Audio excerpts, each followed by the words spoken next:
Just execute, play the way you know how to play. This game is no different than last week or the week before. There's no difference. It's game 3. We finished 1-0 today. Welcome back to Pitt Beyond the Script alongside Pat Bostick. I'm Rob King of AT&T Sportsnet. Pat, the Panthers are 3-0 for the first time since 2014. Sort of an overview of their victory over Louisville, another ranked team. It's a big win against an explosive team.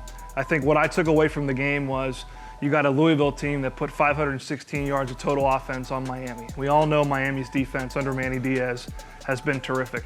Panthers held them to 223, 111 of which were on 2 plays, a fake punt and a big run.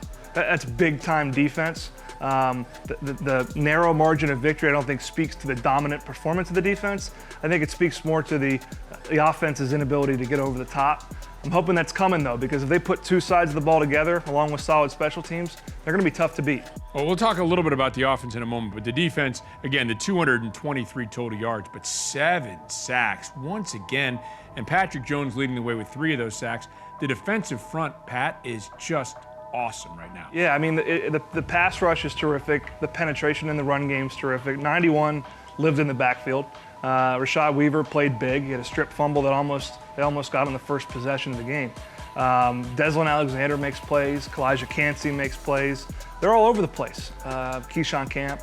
They're all over the place. They're aggressive. They take the game into the opponent's backfield, both in the run and in the pass. And I think the cumulative effect, not only of the sacks, but of the hits, got to Malik Cunningham. And as a quarterback, as someone who's played that position, it's not fun getting hit every time you drop back. And anyone that plays this Pitt defense is going to have to be prepared to get hit by a whole host of Panther defenders. And now Cunningham trying to go up over the top, and it's intercepted.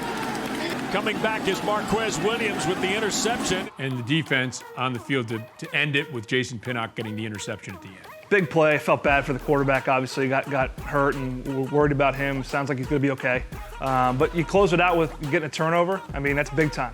3 picks on the day, too. We don't talk about that. That was a great pressure pick on a 4th down. Marquez Williams' interception was big. I thought the play of the game was DeMar Hamlin's pick. Because Kenny Pickett had just thrown a red zone interception, and you're feeling like, oh, here we go. Momentum switches, and then a senior makes a big-time play. Just robbed the quarterback on a deep-in route. And that pick was the play of the game, and I think gave the Panthers the edge they needed. Cunningham trying for the shot, and the interception. And it's Hamlin who's come up with the pick. Let's talk about that running game because it is an element that wasn't there last year. Of course, we knew a couple years ago they lived by the running game. It seems like it's a bigger addition this year. And again, if they can get the 2 parts together with that improved-looking running game, this could be a formidable offense. I think they know who they are more this year. I mean, you don't have a fullback. 2 years ago, you're coming off having 2,000-yard rushers. Mark Whipple comes in, pro-style offense. We want to try to have a fullback. We don't really know who the tailback's going to be. We got A.J. Davis. Let's try to be who we were a year ago and add a new passing game. I think this year they know they're going to spread you out. They got plenty of talent in the perimeter, so they focused more on the 1-back runs. Sure, they'll get into the 3 tight end, 2-back personnel, but focused more on the 1-back zone runs. A little bit of quarterback run sprinkled in there, zone read. I think that has allowed them to marry their run and their pass game together. I love the fact that they focus more on the 1-back run, and I think that's only going to help them moving. You talk about talent. How about Jordan Addison, the freshman, continues to be impressive. 7 catches in each of the first 3 games. 7 catches, 7 catches, 7 catches. Now he has 21 in the year. And I tell you what, 2 of them were not routine. I mean, the sideline catch when Kenny rolled out to his left under pressure was tipped, almost thrown into the hands of a defender. He caught it on a bounce for a big first down on a 3rd down conversion. And then the other one, again, going to the left sideline, Kenny threw an out route to him that he caught on his back hip. I mean, these are not easy catches. What impresses me most about him is the poise and the route running. Sometimes young guys get in and they're so eager to get the ball, they cut their route off short, they're undisciplined with their break or their stem, and they're out of position. They cover themselves up by running an improper route. Jordan Addison's routes are crisp, they're clean. He is as advanced a freshman receiver as I've seen since Tyler Boyd. NC State defeated Wake Forest in their first game of the year. That was a quality win for them because both those teams were picked at about the same place in the conference in the ACC poll. Then they really got worked over by a Virginia Tech team that was missing 23 players.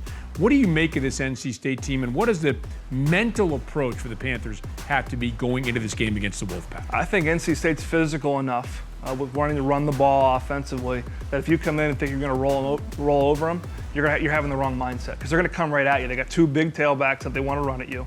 If you think you're going to have it easy against this team, you're wrong. If you have the right approach and your approach is to get better and maximize your potential, they should go in and win this game. All about this Pitt team wanting to get better and improve on themselves, regardless of who the opponent is. But make no mistake, NC State can beat you if you don't play your game. Pat, thanks very much. Look forward to the call coming up on Saturday. Thanks, Rob.